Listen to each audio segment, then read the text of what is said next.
Dear viewers, দেখো এখানে একটি অঙ্ক দেওয়া আছে। একটি অষ্টভুজ ক্ষেত্রের অন্তঃস্থ কোণের পরিমাণ কত সমকোণ। এখানে চারটি অপশন দেওয়া আছে। চারটি অপশন থেকে আমরা বের করব কোন অপশনটি সঠিক হবে।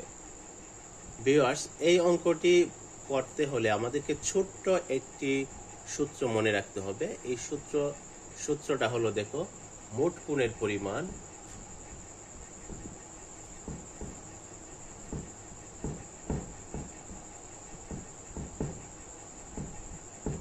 সমান n-2 গুণ 180। এখন এই n-2 গুণ 180 এর মাধ্যমে অষ্টভুজের যে অন্তঃস্থ কোণ আছে, 8টি অন্তঃস্থ কোণ, এই 8টি অন্তঃস্থ কোণের মোট পরিমাণ বের করতে পারবো।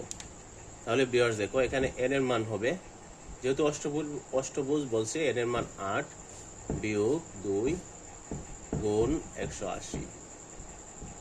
8 থেকে 2 বিয়োগ করলে 6 গুণ 180, আর 6 গুণ 2 গুণ 90, 6 দুগুণে 12 গুণ 90।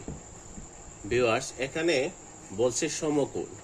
যেহেতু সমকোণ বলেছে, এই জন্য আমরা 180-কে 90-তে নিলাম, কারণ আমরা জানি এক সমকোণ সমান 90 ডিগ্রি।